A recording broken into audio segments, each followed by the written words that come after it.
नमस्कार दोस्तों, lead India law associates के इस वीडियो में आपका बहुत बहुत स्वागत है।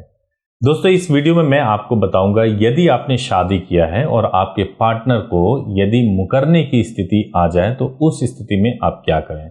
कई बार ऐसे सिचुएशन हो जाते हैं कि घर के लोग इतने मारने पीटने लगते हैं और तरह तरह की ऐसी धमकियां देने लगते हैं।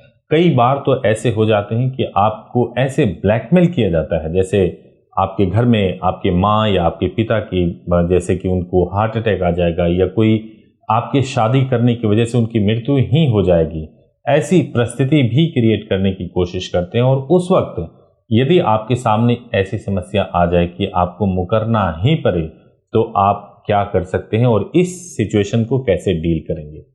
देखिए, सबसे पहली बात तो मैं पेरेंट्स के बारे में कहूँगा। पेरेंट्स को ये बात समझनी चाहिए कि देखो, आपने बच्चे को पैदा किया है, बच्चे को अच्छी परवरिश दी है, आपने निश्चित रूप से आपने अपनी कमाई अपने मेहनत से उसको पाला पोसा है और आपने सच में एक बहुत ही अच्छा काम किया है, बहुत ही अच्छे बच्चे को जन्म दिया है। लेकिन क्या इसका मतलब यह है कि आप उसके ऊपर अपनी मर्जी को थोपेंगे? क्या ये तरीका नहीं हो सकता है कि आप बच्चे से बात करें, जो बालिग हो चुका है, कानून का सम्मान करें और उसे बताएं कि शादी का फैसला केवल प्यार के आधार पे ही नहीं लिया जा सकता है। उसमें फाइनेंशियल चीजें भी होती है और फाइनेंशियल चीजों को भी कंसीडर करना चाहिए और भी कई सामाजिक फाइनेंशियल कई चीजों को कंसीडर करना चाहिए। लेकिन पेरेंट्स इसको कंसीडर करने के बावजूद पहले तो उन्हें कंसीडर करना चाहिए। दूसरी बात आती है कि जब बच्चों ने शादी कर लिया, जो बालिग हैं, जिन्होंने अपना फैसला किया है और इसके बाद से उन्होंने शादी कर लिया, अब जब उन्होंने शादी कर लिया उस वक्त आप सोचते हैं कि आप लड़की को मारेंगे पीटेंगे या आप अपने बेटे को मारेंगे पीटेंगे धमकाएंगे और ऐसी परिस्थिति पैदा करेंगे जिससे कि उसका बयान बदल जाए, तो आप सोचो कि इससे आपको क्या हासिल होगा।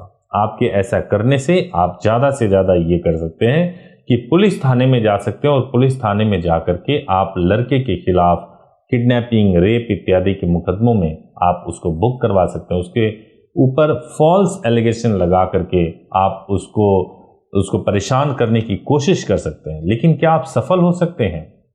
मैं आपको यह बताना चाहता हूं कि कभी भी पेरेंट्स अगर आपको ऐसे दबाव में ले, चाहे आपने अंतरजातीय विवाह किया है या अंतरधार्मिक विवाह, अलग अलग धर्मों में विवाह किया है, किसी भी सिचुएशन में अगर आपके माँ बाप आपको परेशान कर रहे हैं तो आपको घबराने की आवश्यकता नहीं है।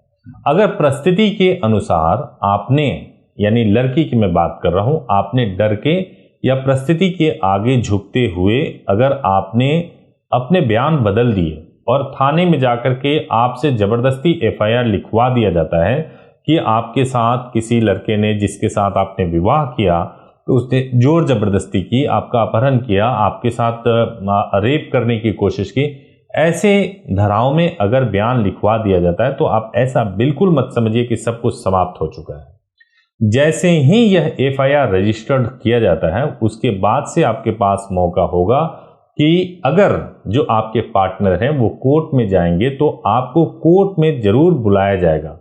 आपके पार्टनर के पास अधिकार है कि वो हाई कोर्ट में जाए, हैबियस कॉर्पस रिट पिटीशन लगाएं, इसके अलावा पुलिस थाने में जाएं और बोले कि 164 का बयान हो लड़की का, जो कि कोर्ट के अंदर ही होता है, मजिस्ट्रेट के सामने ही होता है।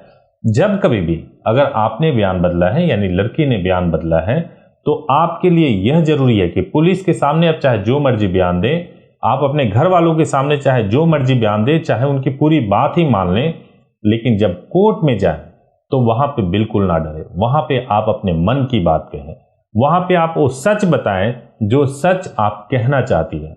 उस वक्त बिना दबाव के आप बताएं कि यदि आपने वैलिड तरीके से शादी किया है तो आपको उस सच को वहां पे जाकर स्वीकार करना चाहिए। यदि आपने उस वक्त उस सच को कोर्ट के अंदर जाकर स्वीकार नहीं किया तो जबरदस्ती आपके जीवन को तहस नहस करने की कोशिश की जाएगी। वो कैसे?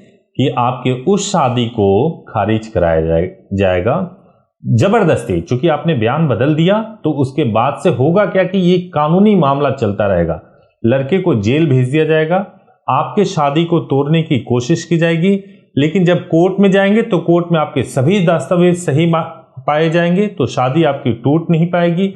फिर जल्दी से देख करके किसी से दूसरी शादी करा दी जाएगी, और जब दूसरी शादी करा दी जाएगी तो केवल आपका जो जीवन है वो खेलने का एक माध्यम रह जाएगा। आपको सिर्फ ये करना है कि जब आप नाबालिग हों तो कभी भी शादी करने की गलती ना करें, कभी भी घर से भागने की गलती ना करें। अगर आप 18 साल से एक दिन भी कम है और लड़के की एज 21 साल से एक दिन भी कम है, कभी भी घर से भागने की कोशिश ना करें। और दूसरी सबसे इंपॉर्टेंट बात है, आपको चाहे कोई भी कितना भी आश्वासन दे दे कि मुझे शादी जो है मैं करवा दूंगा, चाहे आपकी एज कम क्यों ना हो, आप कभी भी उसके झांसे में ना आए। अगर आपकी एज पूरी हो गई है तो आप शादी का फैसला अगर आपने सोच समझ के कर लिया है तो शादी कर लें, लेकिन उसके बाद से कानून से भागने की जरूरत नहीं है, उसका सामना करें। आप मानसिक रूप से तैयार रहें कि आपको कानून का सामना करना होगा और उसमें आपको कोई परेशानी नहीं आएगी। लीड इंडिया की मदद चाहते हैं, लीला की मदद चाहते हैं तो हमारे हेल्पलाइन नंबर पर भी कॉल कर सकते हैं। 8800-444-555 पे आपको कॉल करना है, Monday to Saturday 10 AM to 6 PM। और अगर आपको मैरिज भी करनी है तो आप कॉल कर सकते हैं, हम आपकी पूरी सहायता करेंगे। बहुत बहुत धन्यवाद।